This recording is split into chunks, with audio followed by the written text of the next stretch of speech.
우리 다 함께 자리에서 일어나셔서 사도신경을 신앙 고백함으로 하나님 앞에 주일 예배를 드리겠습니다. 나는 전능하신 아버지 하나님 천지의 창조주를 믿습니다. 나는 그의 유일하신 아들 우리 주 예수 그리스도를 믿습니다. 그는 성령으로 잉태되어 동정녀 마리아에게서 나시고 본디오 빌라도에게 고난을 받아 십자가에 못 박혀 죽으시고 장사된 지 사흘 만에 죽은 자 가운데서 다시 살아나셨으며 하늘에 오르시어 전능하신 아버지 하나님 우편에 앉아 계시다가 거기로부터 살아있는 자와 죽은 자를 심판하러 오십니다. 나는 성령을 믿으며 거룩한 공교회와 성도의 교제와 죄를 용서받는 것과 몸의 부활과 영생을 믿습니다. 아멘.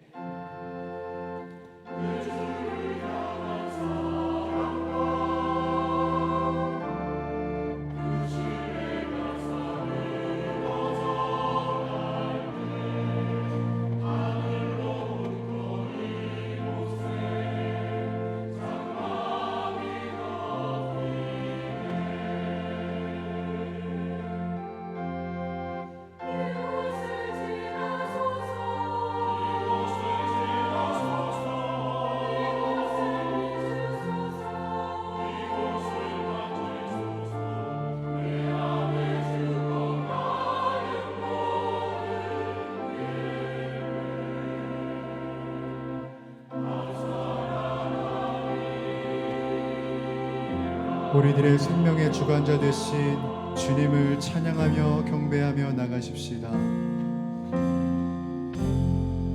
지극히 높은 주님을 낮이 성소로 들어갑니다. 세상의 짐을 벗고서 주 보좌 앞에 엎드리리. 내 주를 향한 사랑과 그 신뢰가 사그러져 갈 때 하늘로부터 이곳에 장막이 덮이네.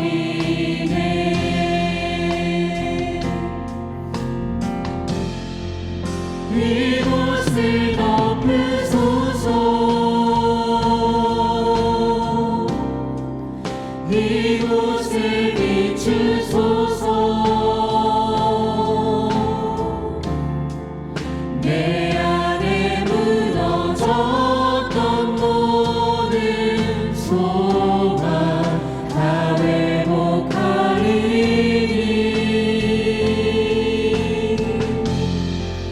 이곳을 지나소서. 이곳을 만지소서. 내 안에 죽어가는 모든 예배 다 살아나리. 다시 한번 더 고백하십시다. 이곳을 덮으소서. 이곳을 덮으소서.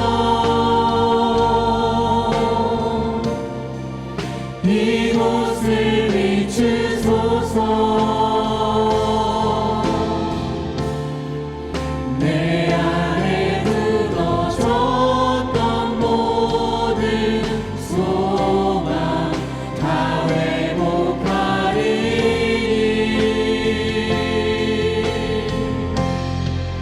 이곳을 지나소서. 이곳을 만지소서. 내 안에 죽어가는 모든 예배 다 살아나리라.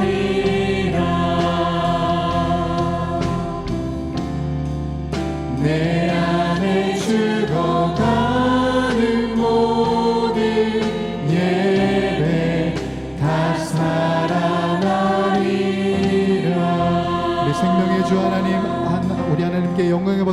기도하겠습니다. 아멘. 우리 계속해서 앉아서 찬양하실 때 우리를 평강 가운데 이끄시는 주님의 보좌 앞으로 나아가도록 하십시다.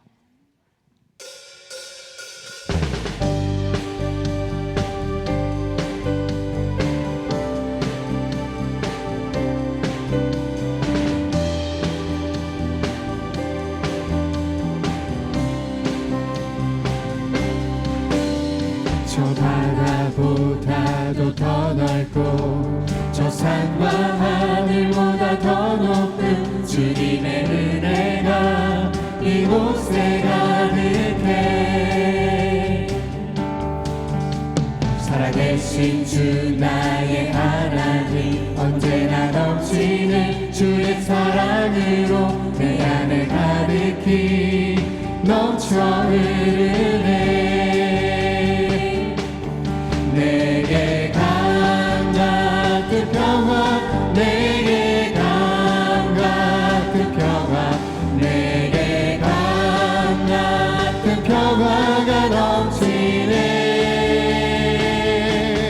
내게 강 같은 평화, 내게 강 같은 평화, 내게 강 같은 평화가 넘치네. 다시 한 번 더 고백하겠습니다. 저 바다보다도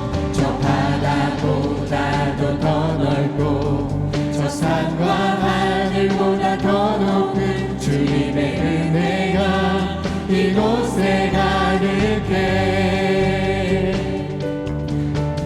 살아계신 주 나의 하나님, 언제나 넘치는 주의 사랑으로 내 안에 가득히 넘쳐 흐르네. 내게 강 같은 평화, 내게 강 같은 평화, 내게 강 같은 평화가 넘치네. 할렐루야. 내게 강 같은 평화, 내게 강 같은 평화, 내게 강 같은 평화가 넘치네. 다시 한 번 더 내게 강 같은 평화, 내게 강 같은 평화, 내게 강 같은 평화. 우리 다 같이 믿음으로 선포할까요? 할렐루야. 내게 강 같은 평화, 내게 강 같은 평화, 내게 강 같은 평화가 넘치네.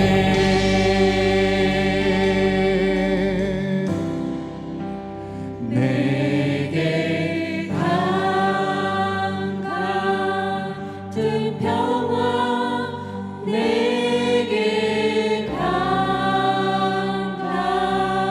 같은 평화, 내게 강 같은 평화가 넘치네. 주님이 약속하신 그 평화를 노래합니다. 내게 강 같은 평화, 내게 강 같은 평화, 내게 강 같은 평화가 넘치네.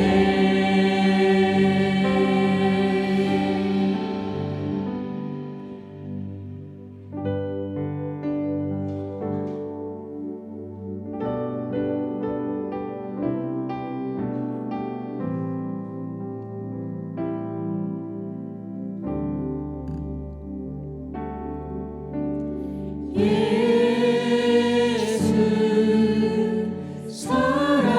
사랑합니다. 사랑합니다. 온 마음 다하여 오직 주님 한 분만 간절히 원합니다.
고백하십시다. 예수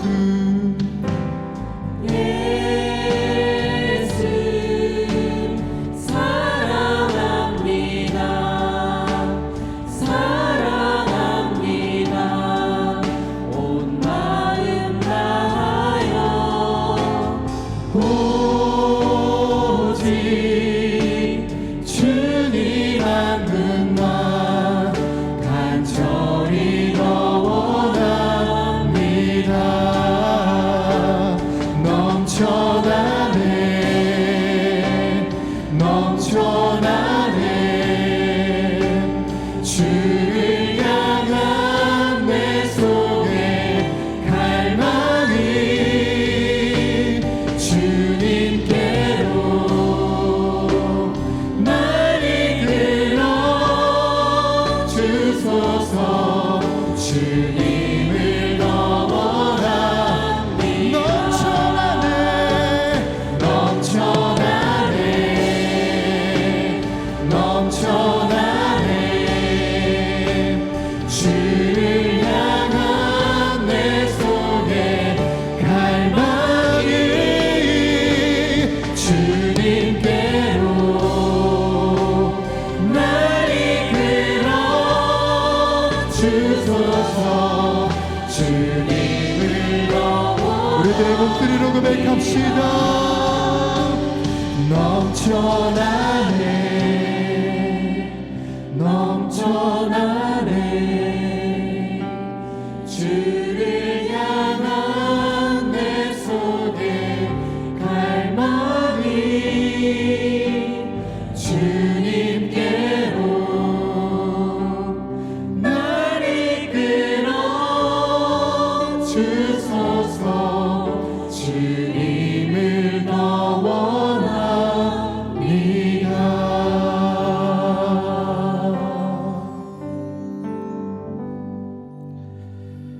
사랑과 은혜가 충만하신 하나님 아버지, 온 세상이 하나님이 지으신 만물들로 인하여 실록이 푸르르고 꽃이 피는 5월에 저희들을 주님 전에 인도하여 주셔서 예배로 영광 돌리게 하여 주시니 진심으로 감사를 드립니다.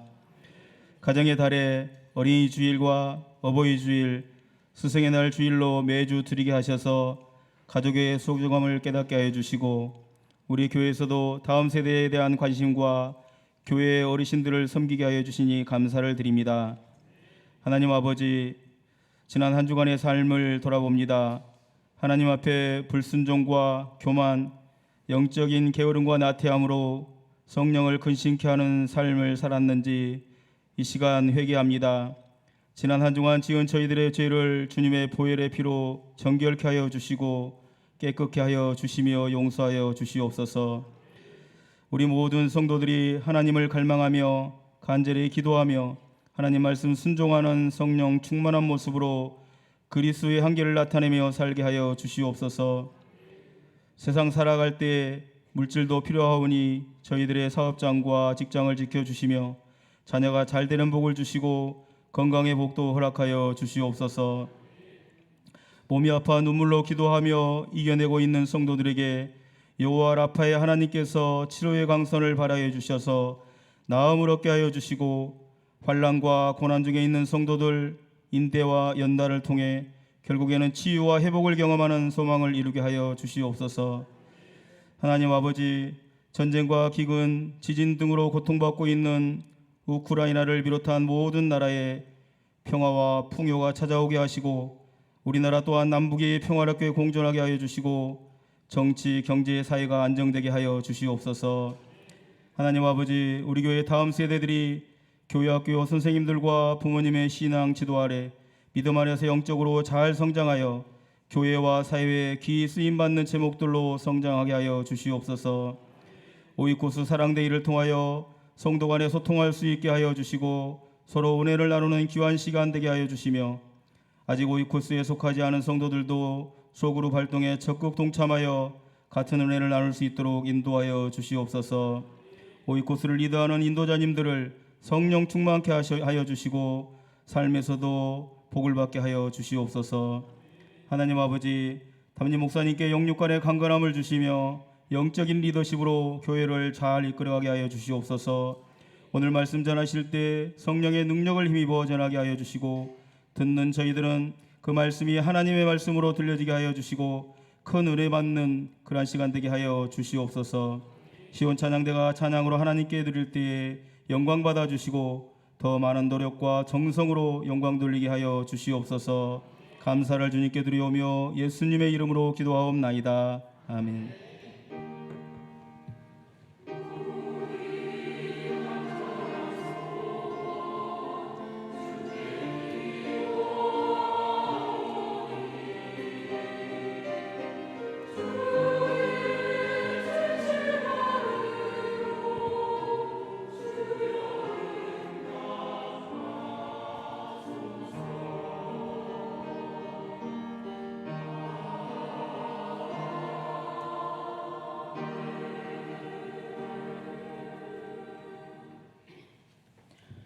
오늘 우리에게 주시는 하나님의 말씀은 사도행전 11장 19절에서 26절 말씀입니다.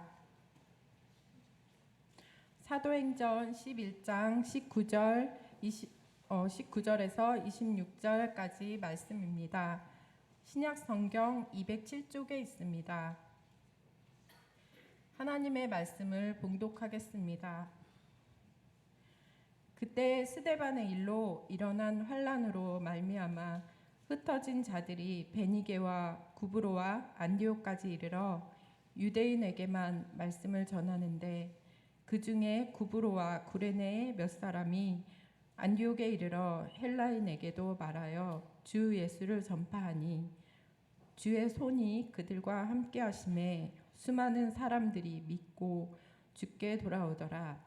예루살렘 교회가 이 사람들의 소문을 듣고 바나바를 안디옥까지 보내니 그가 이르러 하나님의 은혜를 보고 기뻐하여 모든 사람에게 굳건한 마음으로 주와 함께 머물러 있으라 권하니 바나바는 착한 사람이요 성령과 믿음이 충만한 사람이라 이에 큰 무리가 주께 더하여지더라. 바나바가 사울을 찾으러 다소에 가서 만남에 안디옥에 데리고 와서 둘이 교회에 1년간 모여 있어 큰 무리를 가르쳤고 제자들이 안디옥에서 비로소 그리스도인이라 일컬음을 받게 되었더라. 이것은 하나님의 말씀입니다.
찬양 감사합니다.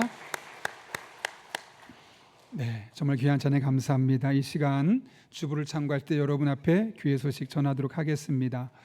우리 교회를 방문하신 모든 분들 주님의 이름으로 환영합니다. 등록 원하시는 분 말씀하시면 저희가 친절하게 도와드리도록 하겠습니다. 우리 새벽기도 말씀 계속 진행 중에 있는데요. 매일 성경 말씀으로 진행됩니다. 또 이번 주 돌아오는 토요일은 월세금 우리 월초 새벽 금식 기도하는 날입니다. 한 끼를 금식하고 우리가 그것을 감상금을 드리게 되면 어려운 이웃교회와 함께 섬기는데 전량 사용하도록 하겠습니다. 그리고 한 달을 하나님 앞에 결단하는 마음으로 또 기대하는 마음으로 기도해야겠습니다. 기도 없이는 살 수 없는 것이 우리의 인생입니다. 꼭 그렇게 기도에 동참하시길 부탁드리고요.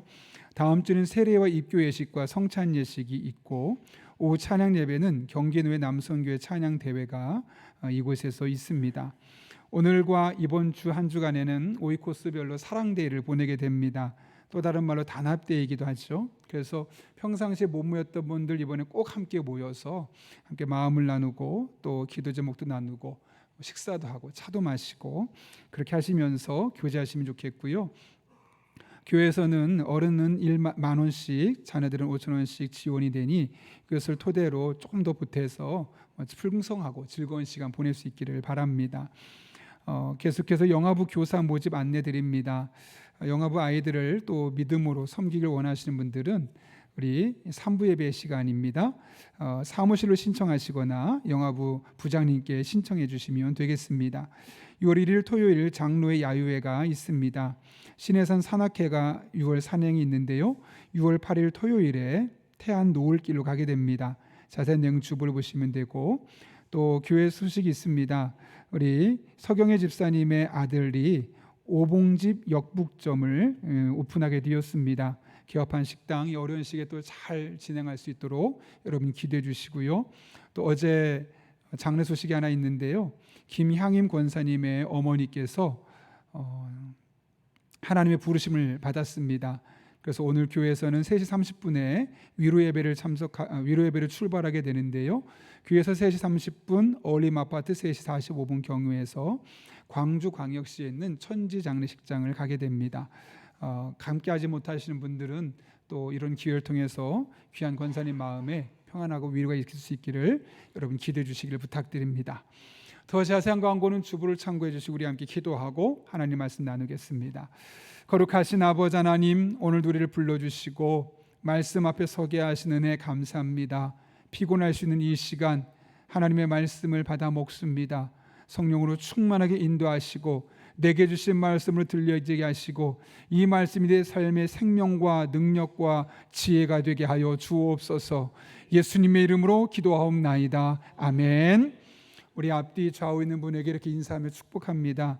당신이 우리 교회 성도라서 자랑스럽습니다. 이렇게 인사하겠습니다.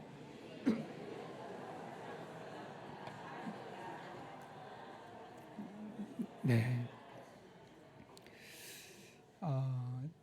제가 이제 오늘부터 주일마다 설교 본문을 큐티집 주일에 있는 본문으로 하려고 합니다. 그래서 계속해서 목사가 원하는 설교보다는 본문을 따라가면서 여러분과 함께 마음을 은혜를 나누려고 합니다.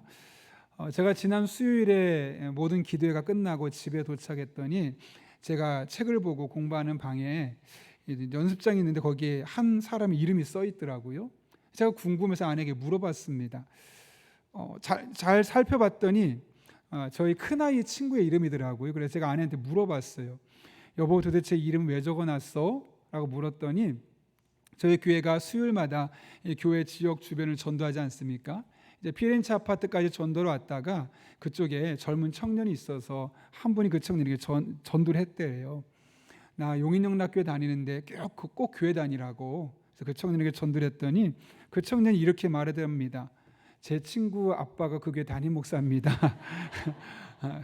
알고 봤더니 저희 아들의 친구더라고요. 근데 제가 그 이야기를 딱 듣는 순간 마음이 하나에 덜컥하고 깨달음일까? 또 결단했던 시간이 있었어요. 이게 뭐냐면 얼마 전에 사실 저희 아들들이 와서 그런 얘기 했었거든요. 자기는 친구들한테 아빠가 목사님이라고 영락교회 담임 목사로 별로 얘기한 적이 거의 없는데 어느 날 친구들이 와서 야, 너네 아빠 용인영락교회 담임 목사님이라며 막 이야기했더라는 거예요. 근데 그 얘기를 딱 듣고 나서 제 마음에 드는 생각이, 우리 아이들이 그런 이야기를 들었을 때 부끄럽지 않은 목사가 되어야겠다. 또 부끄럽지 않은 교회를 세워가야겠다. 야, 너 겨우 용인영락교회 다녀? 그게 문제 있잖아. 이런 것이 아니라 용인영락교회 다니지? 그런 것이 아이들에게 부끄러움을 주지 않을 수 있는 목사가 되었으면 좋겠다라고 결단했던 시간이 있었기 때문에 제 마음이 한 번 더 뜨끔했던 것 같습니다. 우리나라 사람들이 가장 좋아하는 시인 1등이 윤동주 시인이라 그래요. 저도 참 좋아하는 시인인데 이준익 감독이 이 윤동주 시인을 기리면서 동주라는 영화를 만들었었어요. 저도 몇 년 전에 봤던 기억이 납니다. 그런데 그 영화를 보게 되면 윤동주 씨가 후쿠오카 감옥에서 27살의 나이에 세상을 떠나게 되죠. 그런데 그가 떠나기 전에 많은 갈등이 있었고 고민이 있었어요. 그게 뭐냐면, 나도 다른 사람처럼 독립운동에 일선에 뛰어들어서 열심히 하면 좋겠는데 나는 시만 쓰고 일본에 있으니까 마치 뒤에 빠져 있는 듯한 느낌, 나는 독립운동과 전혀 상관없는 사람 같은 느낌, 그런 느낌이 있었던 겁니다. 그래서 늘 마음에 불편하고 부끄럽고 고통스러운 장면이 마지막에 나와요. 그러다 감옥 창살을 통해서 저 밖에 있는 수많은 별들이 보일 때 그때 윤동주의 목소리로 서시가 낭독되죠. 죽는 날까지 하늘을 우러러 한 점 부끄러움이 없기를 잎새 이는 바람에도 나는 괴로워했다. 별을 노래하는 마음으로 모든 죽어가는 것을 사랑해야지. 그리고 나한테 주어진 길을 걸어가야겠다. 오늘 밤에도 별이 바람에 스치운다. 열심히 독립운동하는 사람들 뒤에서 시로 글만 쓰는 자신의 모습을 보면서 그럼에도 불구하고 부끄럽지 않기 위해서 몸부림쳤던 그에게 스승격이었던 정지용 시인이 이런 말을 남겼다 그러죠. 부끄러움을 아는 건 부끄러운 것이 아니야. 부끄러움을 모르는 게 부끄러운 것이지. 이 세상에는 부끄러움을 알고 살아가는 사람들이 있어요. 내가 잘못했던 건, 나의 실수들에서 이건 부끄러운 일이야 알고 살아가는 사람이 있는가 하면, 부끄러운 일을 행하고도 부끄러움을 모르면서, 모른 채 하며 살아가는 사람도 적지 않습니다. 그렇다면 여러분, 우리는 어떤가요? 직장에서 다른 사람들 앞에서 우리는 부끄럽지 않은 그리스도인으로 살아가고 있습니까? 아니면 나 교회 다녀 라는 말을 쉽게 말할 수 없을 만큼 내 신앙생활이나 나의 삶의 태도가 혹시 부끄럽지는 않습니까? 바라기에는 저도 여러분도 누구에게든 우리가 부끄럽지 않은 그리스도인으로서, 한 사람의 신앙인으로서 살아갈 수 있는 은혜가 있기를 예수님의 이름으로 축원합니다. 관건은 그것이 어떻게 가능할까요? 오늘 본문을 통해 그 지혜를 얻을 수 있는데요. 오늘 본문을 보게 되면 그리스도인이란 단어가 처음 등장합니다. 오늘날 우리에게 그리스도인이란 단어는 그냥 교회 다니는 사람 이런 정도로만 인식되고 있지만, 아주 처음 그리스도인들에게 그리스도인이라는 칭호가 붙었을 때는 전혀 다른 의미였습니다. 오늘 본문 26절에 처음으로 그리스도인이라 불렸던 경위가 기록되어 있는데요. 이렇게 기록되어 있습니다. 제자들이 안디옥에서 비로소 그리스도인이라 일컬음을 받게 되었더라. 여기 비로소라는 말을 원문을 보게 되면 처음으로라는 뜻을 갖고 있습니다. 그러니까 그전에는 그리스도인이라는 단어로 불린 적이 없었던 거예요. 처음 불리게 되었다는 거죠. 누가 불렀을까요? 스스로 우린 그리스도인이야 라고 한 것이 아니라, 많은 학자들의 연구에 의하면 그 안디옥에 있는 이방인들, 예수 믿지 않는 사람들이 보기에 너희는 그리스도인이야 라고 부르게 되었다는 것이죠. 그렇다면 그리스도인, 이 단어에는 어떤 의미가 담겨 있을까요? 헬라어는 크리스티아노스, 그리고 영어는 크리스찬으로 되어 있죠. 크리스찬은 두 개 단어가 합성어인데, 예수에게, 그리스도에게 속한 사람, 또 뒤에 있는 단어는 추종하는 사람, 추종자, 이런 의미까지 갖고 있습니다. 따라서 그리스도인은 추종자, 예수 그리스도를 추종하는, 예수님께 속해서 그분을 따르기로 결단한 사람들을 일컬어 그리스도인이라고 부른다는 것이죠. 사실 추종자, 속한 사람 너무 추상적이어서 마음에 쉽게 와닿지 않습니다. 좀 쉬운 표현으로 바꾸면 골수팬, 이런 말로 바꿀 수 있겠죠. 제가 부목사로 사역할 때 고척동에서 사역했었고 바로 옆에 목동이 있었잖아요. 그러다 보니까 목동 야구장을 좀 자주 갔었습니다. 목동 야구장에 가면 진광경이 펼쳐지죠. 어떤 광경입니까? 옷을 나는 넥센 히어로즈면 그 팀을 다 입는데 어떤 사람들은 자기가 좋아하는 그 선수의 유니폼을 다 입고, 심지어 저는 5,000원짜리 10,000원짜리 싸구려 저 3루수 1루수 쪽에 가 있으면 그때 어떤 사람들은 2만 원, 3만 원, 5만 원짜리 와가지고 막 응원을 앞에서 열심히 응원하는 그런 모습을 보면서 참 대단하다라는 생각까지 하게 됩니다. 그리고 타자들이 타석에 설 때마다 응원가가 바뀌잖아요. 각각의 사람마다 응원가가 있거든요. 근데 그걸 다 따라하는 겁니다. 제가 최근 어떤 방송을 봤더니 대략 한 야구 구단에 응원가가 약 60개가 된대요. 선수 개개인을 위한 20몇 개 응원가와 또 여러 가지 상황에 따라서 바뀌는 응원가까지 하면 한 60개 정도 된다는 거예요. 그런데 응원가가 바뀔 때마다 열심히 그걸 똑같이 따라하는 모습 보면서 참 대단하다라는 생각을 하게 되었어요. 여러분, 이런 사람들이 바로 추종자 골수팬 아니겠습니까? 그런데 오늘 안디옥 교회 성도들이 그랬다는 거예요. 예수 믿지 않는 사람들이 보기에는 굳이 저렇게까지 해야 되나 싶으면서도 야, 대단하다. 저 사람들 예수님 진짜 좋아하나 보다. 진짜 예수 믿는 사람이구나. 예수님께 속해 있는 사람이구나. 예수님께 미친 사람이구나. 이런 말을 들을 수 있을 만큼 그들이 예수님을 정말 많이 사랑했고 예수님을 닮아가려고 말했고 입만 열면 예수님, 예수님 꺼냈던 사람이었다는 것이 이 그리스도인이라는 표현인 것이죠. 물론 처음에는 이것이 놀리는 표현이었습니다. 야, 굳이 저렇게까지 해야 돼? 여러분도 종종 그럴 때 있잖아요. 그런 골수분들 보면 굳이 저렇게까지 해야 되나 싶을 정도로 시즌마다 옷 사고 경기마다 다 찾아가는 그런 모습 보면서 굳이 저렇게까지 해야 되나 싶을 정도로 처음에는 그리스도인의 이런 칭호가 놀림을 받던 칭호였어요. 근데 점점 대단하다. 진짜 좋아하는구나. 저 사람들 진짜 예수님께 대해서 진심인 사람들이구나. 그런 호칭으로 바뀌어지게 되었던 것이죠. 놀라운 것은 이런 사건이 단 1년 만에 일어나게 되었다는 거예요. 여러분, 어떻게 안디옥 교회 성도들은 단 1년 만에 너희 진짜 예수님 좋아하는구나. 예수님의 골수팬이구나. 진짜 예수님 닮아가려고 하고 입만 열면 예수님 이야기하는구나. 진짜 백이구나. 어떻게 1년 만에 이런 일들이 가능할 수 있었을까요? 그들이 그리스도인 예수님을 믿는 삶에 부끄럽지 않은 삶을 살았기 때문이죠. 그리고 이것은 오늘 본문에 나타났던 그들의 삶의 두 가지 태도 때문에 그렇습니다. 그것이 무엇이겠습니까? 첫 번째로는 그들은 언제나 예수 그리스도를 전하는 삶을 살았다는 겁니다. 오늘 본문을 보십시오. 그들이 안디옥에 가게 됐던 이유가 무엇 때문입니까? 환난을 피해서 갔다고 말합니다. 그래서 환난이 있어서 여러 곳곳으로 예루살렘에서 퍼져나가게 되었던 것이죠. 여러분, 이민 간 게 아니라 도망간 겁니다. 그럼 그들에게 가장 중요한 우선순위가 무엇이겠습니까? 그 땅에서 안정적인 직장을 갖고 순조롭게 잘 정착하는 것. 그것이 대부분의 사람이 생각하는 우선순위였을 겁니다.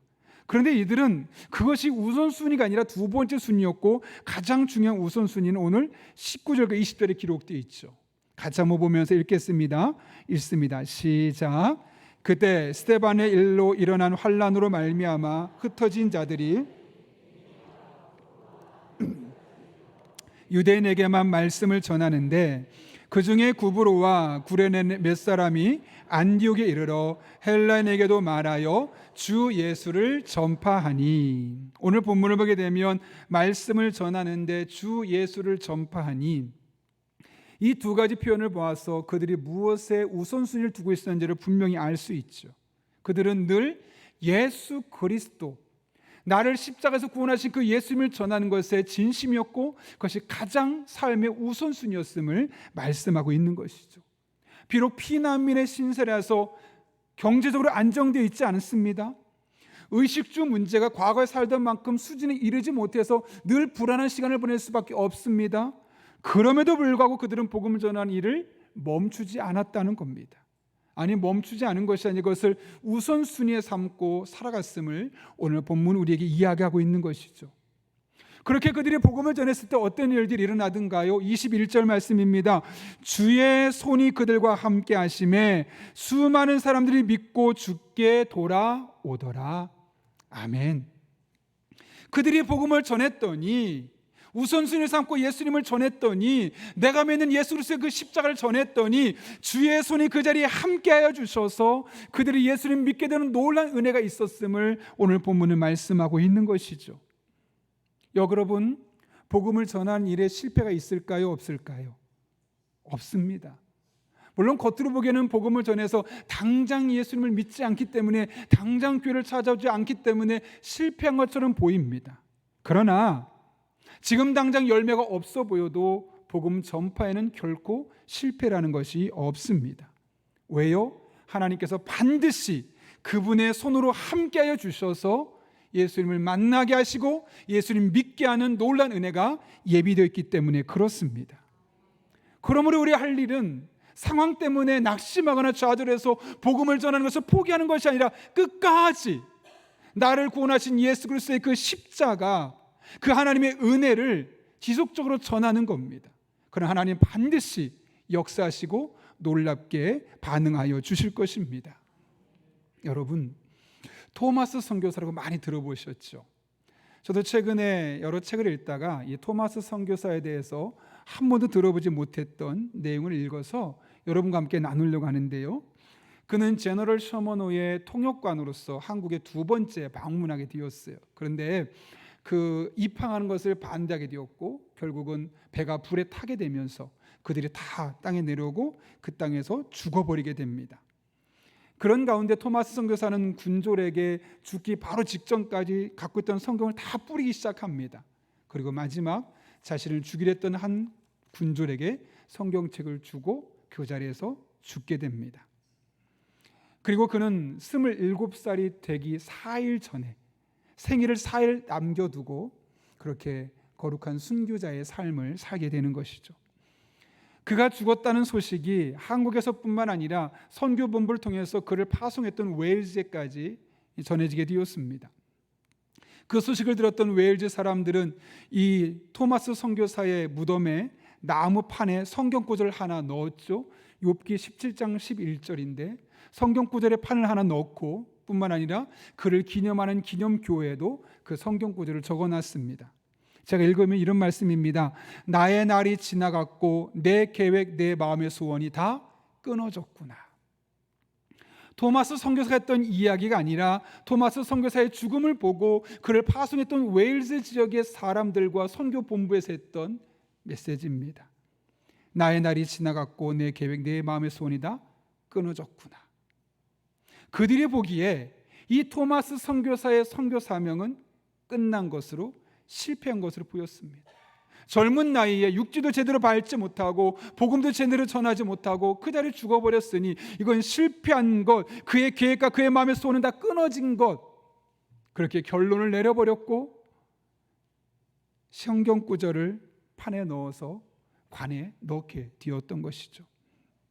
그런데 여러분, 정말 그렇게 끝났을까요? 그렇지 않죠. 이 토마스 선교사가 제너럴 셔먼을 타고 왔을 때는 2차였고요.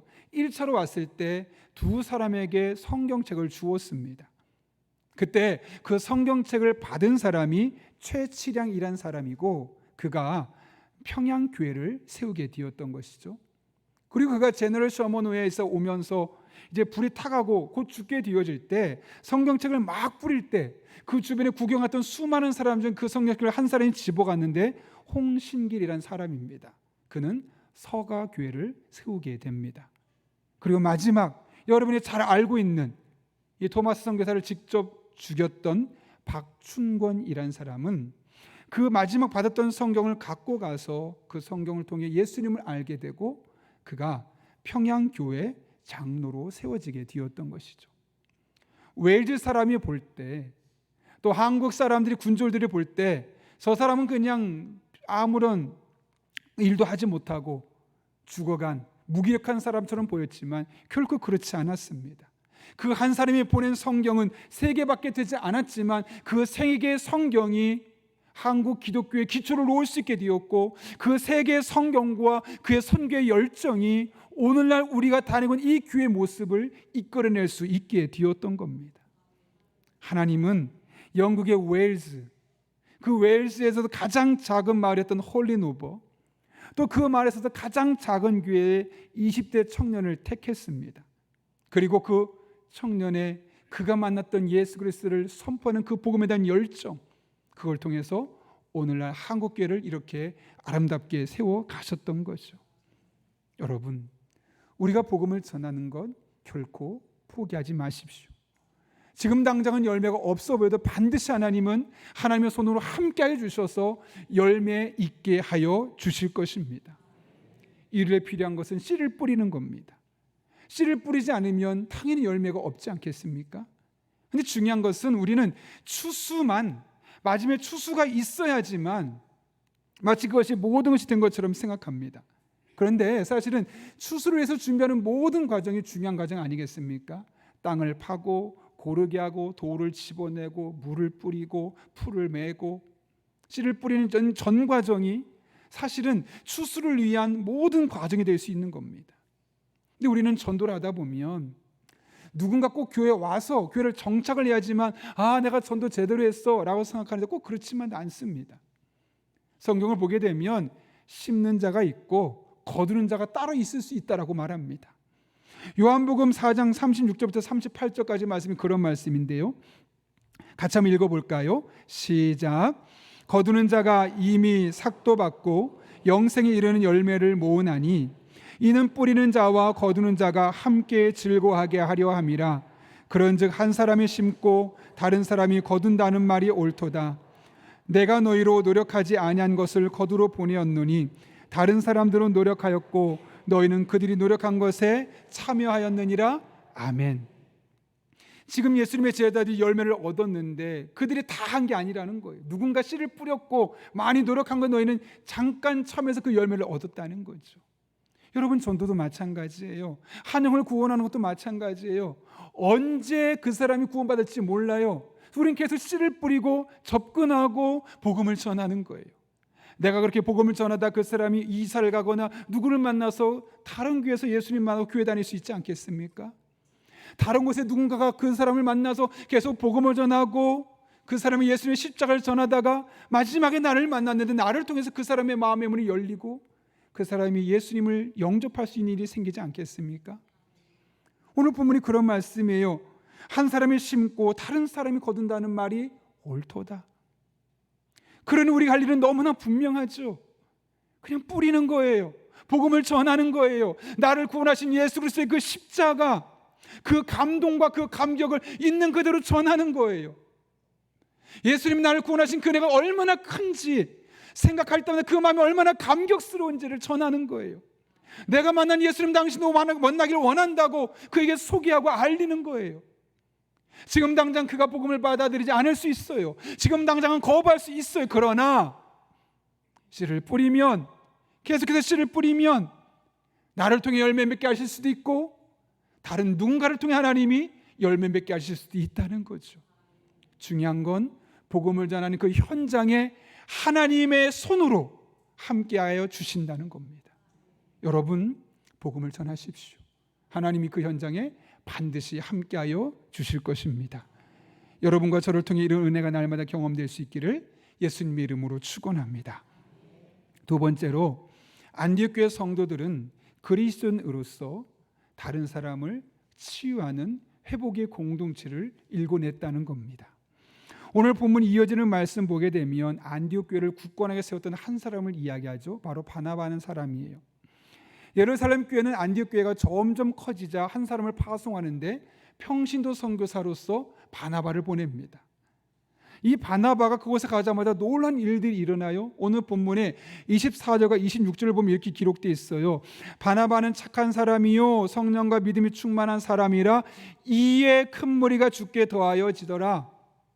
26절은요, 바나바가 사울을 찾으러 다소에 가서 만남에 안디옥에 데리고 와서 둘이 교회 1년간 모여 있어 큰 무리를 가르쳤고 제자들이 안디옥에서 비로소 그리스도인이라 일컬음을 받게 되었더라.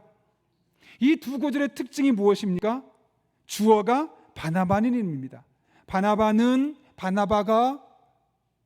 바나바가 이랬더니 어떤 일이 일어났냐면 큰 무리가 더해졌대요. 바나바가 그 사역했더니 비로소 그리스도냐 일컬음 받는 놀라운 은혜가 그곳에 임하게 되었다는 거예요. 그만큼 이 안디옥교에 바나바가 끼쳤던 영향력이 아주 크다는 것을 오늘 상징적으로 우리에게 말씀해 주고 있는 것이죠. 그렇다면 여러분, 바나바는 도대체 어떤 사람입니까? 24절에 두 가지로 말해요. 첫 번째로 뭐라고 하냐면 착한 사람이요. 아가도스란 단어예요. 착하다는 게 뭐냐면 인격적으로 착하다, 성품이 좋다, 온유하다, 이런 의미를 갖고 있는 겁니다. 또 한 가지는 그는 성령과 믿음이 충만하다라는 뜻을 갖고 있어요. 여기 충만하다는 단어가 중요한데요. 그게 무슨 뜻이냐면 원어를 보면 누구누구의 영향 아래에 있다, 이런 뜻을 갖고 있어요. 그러면 성령 충만하다는 것은 무슨 말이냐면 성령의 영향 안에 있다는 거고, 믿음이 충만하다는 것은 믿음의 영향력 안에 살아가고 있다는 거죠. 다시 말하면 그는 인격적으로 탁월한 인격을 소유할 수 있었을 뿐만 아니라 신앙적으로도 고매한 신앙을 소유하고 있었고 함양하고 있었음을 말씀하고 있는 거예요.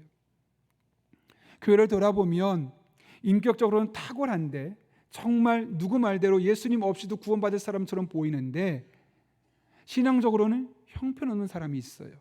또 반대로 신앙적으로는 열심인 사람이 있어요. 근데 그분의 말이나 행동을 보면 인격적으로 다듬어지지 않아서 많은 갈등을 초래하는 분들도 있어요. 근데 바나바는 어떤 사람이었다고요? 이 둘이 평균 이상의 균형을 맞춘 사람. 그래서 인격적으로도 탁월했을 뿐만 아니라 신앙적으로 탁월한 사람이었음을 말씀하고 있죠. 그가 이 안디옥 교회에서 가장 심혈을 기울인 일이 무엇이었습니까? 오늘 본문을 보게 되면 25절과 26절에 그가 했던 일이 기록되어 있어요. 같이 한번 읽어볼까요? 시작. 바나바가 사울을 찾으러 다소에 가서 만나매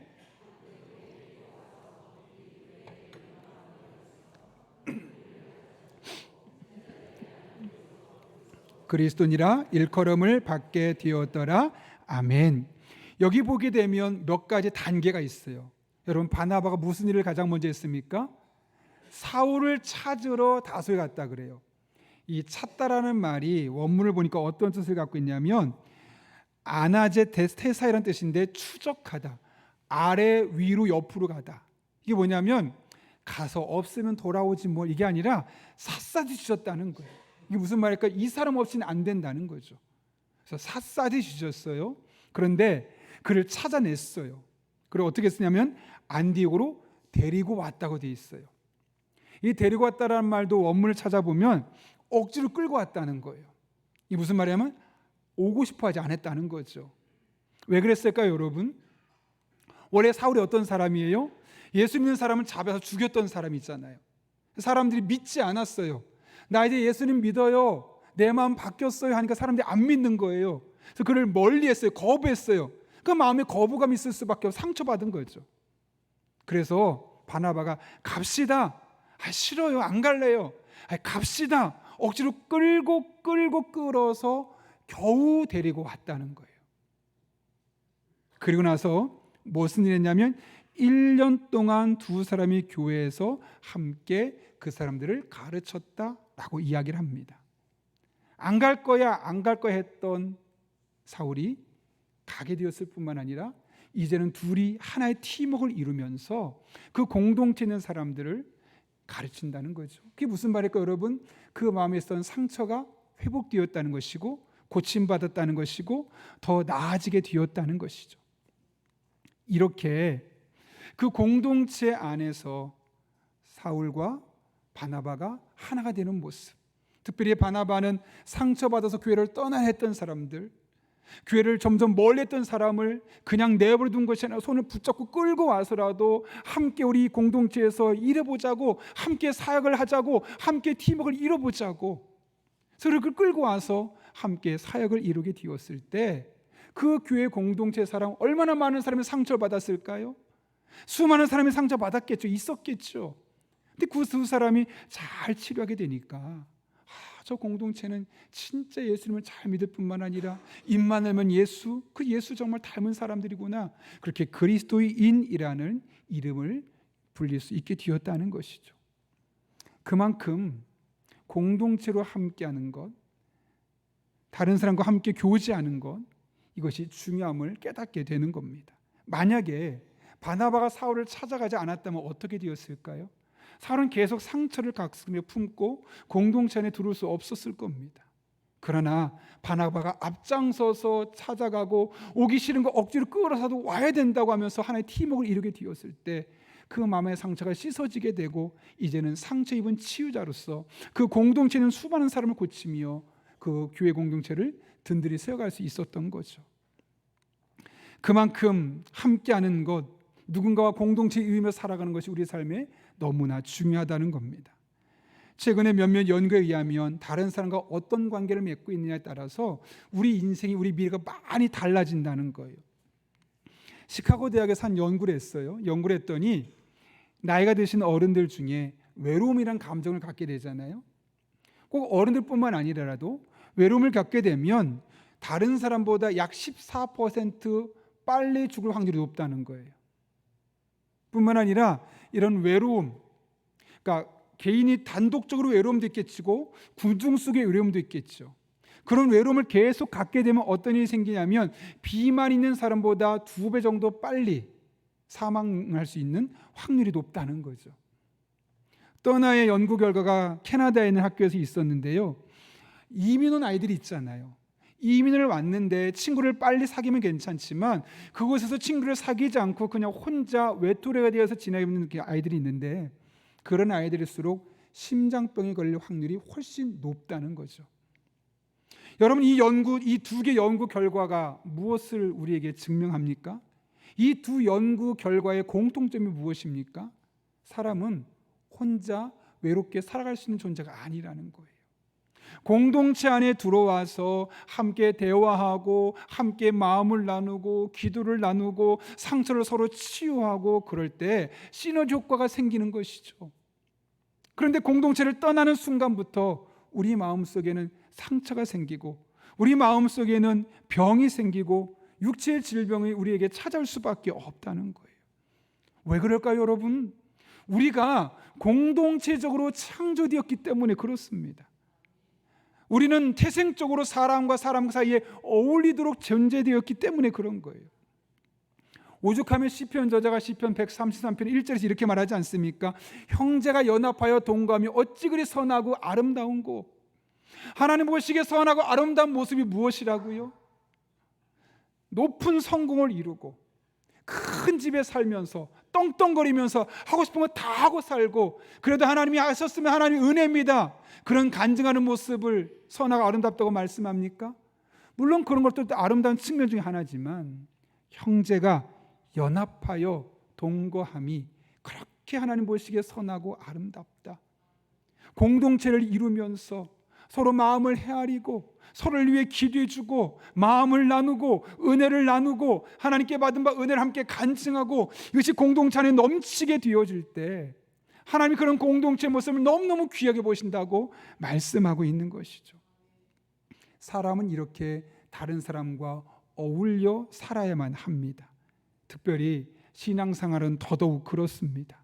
그것이 가장 자연스럽고 가장 인간적이고 가장 하나님이 보시기에 선하고 아름다운 모습이고 그럴 때 상호간에 유익을 줄 수 있게 되는 거죠. 저는 이렇게 공동체를 생각할 때마다 제가 신학대학을 다닐 때가 생각이 나요. 제가 그 당시에 하루에 적어도 1시간에서 2시간 사이는 기도해야겠다 그런 마음을 먹었었어요. 그래서 새벽에 끝나면 적어도 30분에서 1시간 기도하고 또 저녁에 일과 시간이 다 끝나고 나면 사감 목사님에게 허락을 받아서 이제 밤에 나가서 1시간 정도 기도하고 하고 그걸 계획을 세웠는데 처음엔 좀 잘 됐어요. 근데 그게 꾸준히 되겠습니까? 안 되겠습니까? 잘 안 되죠. 왜냐하면 자꾸 변수가 생기잖아요. 몸이 피곤하다든가 월드컵을 한다든가 그러면 안 가고 싶은 거예요. 또 날이 갑자기 추워진다든가 혹은 갑자기 바람이 분다든가 너무 덥다든가 그러면 안 하고 싶어지거든요. 근데 제 룸메이트랑 함께 결의를 했거든요. 도원 결의까지는 아닌데 야 우리 매일 하루에 2시간씩까지 기도해보자. 적어도 1시간 2시간 사이 기도하자. 그러니까 제가 정말 가기 싫을 때 그 친구가 야 가자. 그럼 억지로 따라가요. 신기한 게 뭔지 아세요? 억지로 갔는데 막상 앉으면 기도가 돼요. 그래서 30분, 40분, 1시간 기도하다 오고, 어느 날은 그 친구가 너무 몸이 아프고 가기 싫대요. 야, 그래 가자. 올해 우리 한 해 같이 기숙사 동률이 있으면서 같이 하기로 하지 않았느냐? 아, 알았어 하고 억지로 따라왔는데 그 친구도 하니까 저보다 더 오래 하는 거예요. 그렇게 1년 동안 그 친구와 함께 계속해서 혼자라면 할 수 없었던 기도 생활을 채워가면서 하나님의 풍성한 은혜를 정말 경험했던 그런 기억이 저에게 있습니다. 여러분, 이것이 바로 공동체를 이뤄갈 때 누릴 수 있는 은혜 아니겠습니까? 나는 혼자 할 수 없지만 누군가 힘이 되어주고 에너지가 되어주고 또 나에게 가이드가 되어주고 그렇게 마음을 나누고 사랑을 나누고 은혜를 나누고 축복을 나누고, 이런 모습이 공동체 안에 있게 되어질 때 그 공동체를 통해서만 경험할 수 있는 하나님의 은혜가 우리에게 부어지는 것이고, 그 안에서 상처받은 마음이 치유받게 되는 것이고, 그럴 때 우리는 어느 곳에 가서도 이 치유된 마음으로 나아가는 과정을 통해서 그리스도인이라고 이름을 부름받기에 부끄럽지 않은 모습을 살아갈 수 있게 되는 것이죠. C.S. 루이스가 4가지 사랑이라는 책에서 이런 이야기를 했어요. 결국 사랑한다는 것은 상처를 받는다는 것이다. 사랑한다는 게 상처를 받는다는 것이래요.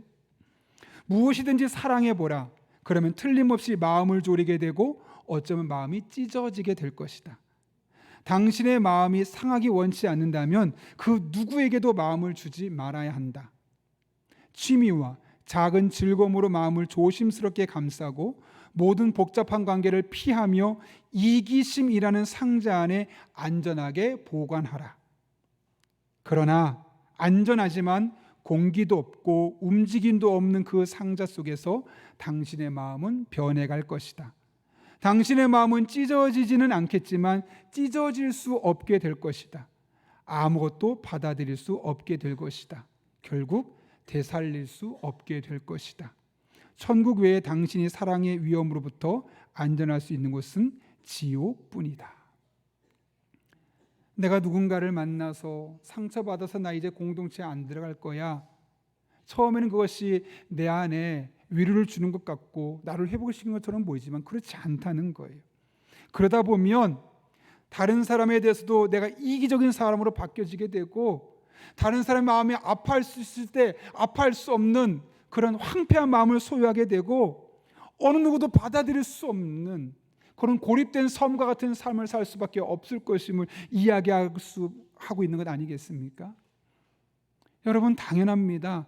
사람과 사람 사이 만나다 보면 상처받을 수 있어요. 마음이 불편할 수 있어요. 근데 그럼에도 불구하고 그 상처를 다시 끄집고 들어오는 겁니다. 그 안에서 함께 상처를 함께 나누고 함께 서로를 위해 기도하고 서로를 위해 하나님 앞에 마음을 나누게 되어질 때 상처는 여전히 상처로 남아있는 것이 아니라 아문 상처가 되는 것이고, 더욱더 튼튼하게 단단하게 우리의 신앙을 세워가는 놀라운 은혜를 경험할 수 있게 되는 것이죠. 여러분, 이 사울이 우리가 알고 있는 바울 아니겠습니까? 나중에 어떻게 그가 바뀌게 되던가요? 1차, 2차, 3차 세계 곳곳을 다니면서 복음을 전합니다. 여러 번 돌에 맞아 죽을 뻔해도 끝까지 복음을 전합니다. 감옥에 갇힙니다. 그래도 또 복음을 전합니다. 그러다 결국 순교하게 되는 이런 결단할 수 있었던 이유가 어디에 있었겠습니까? 그 안에 상처가 바나바를 통해 안디옥교에서 치유받았고 회복되었기 때문에, 그 공동체 안에서 새롭게 할 수 있었기 때문에 회복된 마음으로, 치유된 마음으로 이제는 상처 입은 치유자가 되어서 수많은 사람을 건지고 회복시키는 놀라운 일들을 감당할 수 있게 되었던 것이죠. 여러분, 상처 입은 채로 살아가시겠습니까? 아니면 상처 입은 치유자로 여러분을 살리고 누군가를 살리는 사람으로 살아가시겠습니까? 저도 여러분도 상처 입은 치유자로, 이를 위해 공동체 안에서 하나님의 은혜를 풍성히 경험하는 우리들 될 수 있기를 예수님의 이름으로 축원합니다. 함께 기도하겠습니다. 이 시간 기도하실 때 오늘 말씀을 붙들고 기도합니다. 2가지를 놓고 기도하려고 하는데요. 첫 번째로는 우리들의 삶 가운데 하나님의 은혜, 특별히 우리가 그리스도인으로서 부끄럽지 않은 삶을 살기 위해서 내가 만난 예수님을 늘 전하고 선포하는 그런 믿음의 사람들 될 수 있게 달라고, 또 하나는 우리 마음에 상처가 있을 때 상처만 부여잡고 눈물 흘릴 것이 아니라 공동체로 다시 들어가서 상처를 치유하고 아문 상처를 가지고 이제는 상처 입은 치유자의 삶을 살 수 있게 달라고 우리 같은 기도 제목을 가지고 하나님 앞에 한 1분 정도입니다. 간절한 마음으로 기도하겠습니다. 거룩하신 아버지 하나님, 오늘도 우리를 주님 전에 불러주시고 하나님의 말씀을 붙들고 기도할 수 있는 은혜 주신 것 진심으로 감사를 드립니다. 그리스도인이라는 이 호칭에 부끄럽지 않은 그리스도인으로 살기를 원합니다. 이를 위해 늘 우리가 만난 예수님, 그 십자가에 못 박히신 예수님을 전할 수 있는 우리들 되게 도와주시고 한 걸음 나아가 이곳저곳에서 상처받은 마음을 우리 교회 공동체로 끌고 들어와서 함께 기도하며 함께 마음을 나눌 때 그 상처가 치유되게 하시고 잘 아물게 하여 주시고, 그렇게 상처를 받고 살아가는 자가 아니라 이제는 상처 입은 자를 넘어서서 상처 입은 치유자로서 가정을 살리고 지역사회 많은 사람을 살며 살아갈 수 있는 우리 성도들 되게 하여 주옵소서. 우리 교회 되게 하여 주옵소서. 그래서 우리 교회 성도들이 그리스도인이라는 이름을 부름을 받기에 전혀 부끄럽지 않고 자랑스러운 사람을 쓰임받을 수 있도록 하나님 아버지 은혜를 더하여 주옵소서. 그렇게 하나님만 붙들며 나아갑니다. 의지하며 나아갑니다. 우리 성도님들의 삶 가운데 은혜와 능력으로 역사하여 주옵소서. 살아계신 아버지 하나님, 그리스도인이라는 칭호에 부끄럽지 않은 우리가 되기를 원합니다. 이를 위해 늘 우리가 만났던 십자가의 예수님을 전하고 선포하고 간증하며 살아갈 수 있는 하나님의 사람들 되게 하여 주옵소서.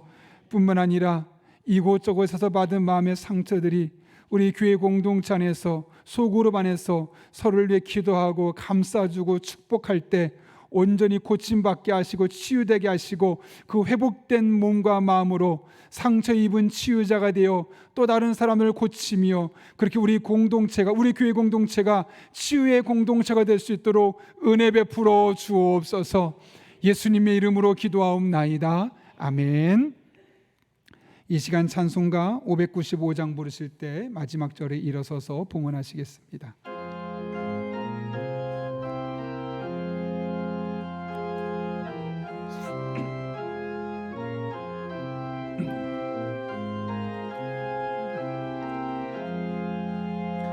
나 맡은 본분은 구주를 높이고 문 영혼 구원 얻도록 잘 인도함이라. 부르심 받들어 내 형제 섬기며 구주의 뜻을 따라서 내 정성 다하리. 주 앞에 모든 일 잘 행케 하시고 이후에 주님 배울 때 상 받게 하소서. 나 항상 깨어서 늘 기도드리. 가정에서 예배하시는 분들은 준비한 예물을 정성껏 드리겠습니다. 날 도와주소서.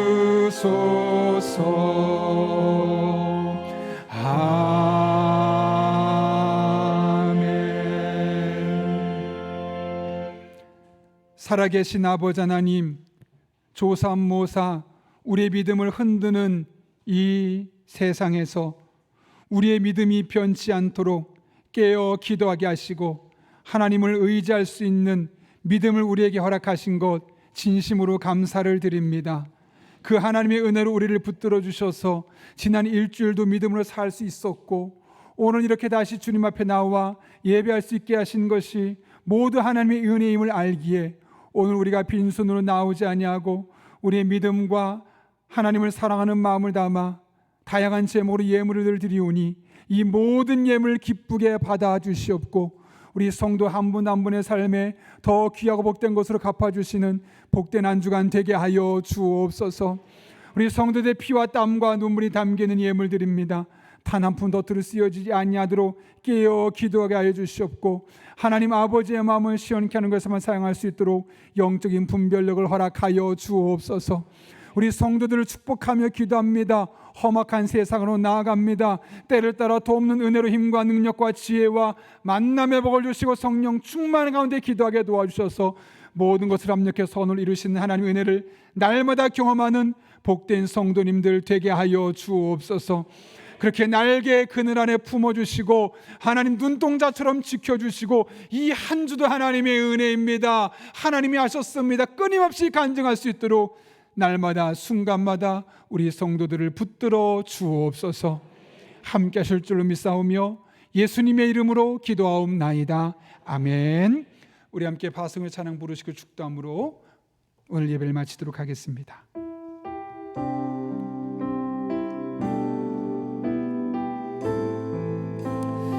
우리의 믿음의 고백을 담아 하나님을 사랑하는 마음을 담아 함께 찬양하겠습니다. 나의 피난처 예수 의지해요. 하나님께서 저 여러분의 피난처가 되어주십니다. 믿음으로 선포하십시오. 하나님 반드시 그렇게 해주실 것입니다. 나의 가는 길에 거센 바람 몰아쳐와도 나의 피난처 예수 주님만을 사랑합니다. 나는 영원히 주님 사랑해요. 아멘.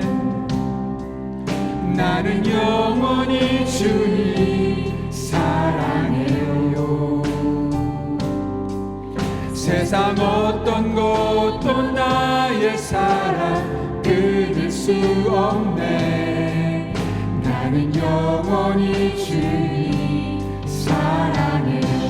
아바 아버지, 아바 아버지, 나를 사랑하시니 나의 모든 것 주께 드려요.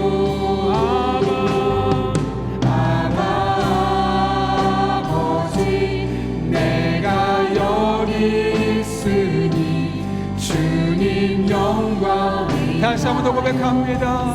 아바 아버지, 아바 아버지, 나를 사랑하시니 나의 모든 것 주께 드려요.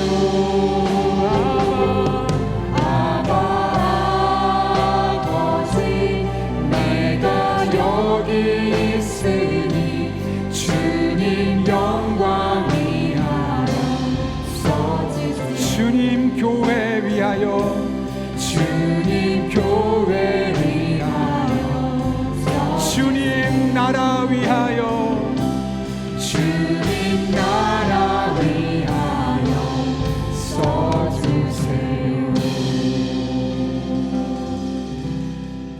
지금은 우리 주 예수 그리스도의 은혜와 아바 아버지의 변함없는 사랑과 힘주시고 능력주시고 지혜주시는 성령님의 역사하심이 오늘 주신 말씀을 내게 주신 말씀으로 받고 그리스도인이란 이름에 부끄럽지 않은 삶을 살기 위하여 내가 만난 예수님을 늘 전파하며 우리들의 일상의 삶에서 받은 상처를 소그룹 안에서 교회 공동체 안에서 치유받고 상처 입은 치유자로서 다른 이들을 치유하며 살기로 결단하는 이 자리에 머리 숙인 한 영혼 위에 그들의 삶의 자리, 우리 교회와 나라와 민족, 북한 땅과 온 세계 열방 가운데 이제부터 영원토록 함께 하시옵기를 간절히 축원하옵나이다. 아멘.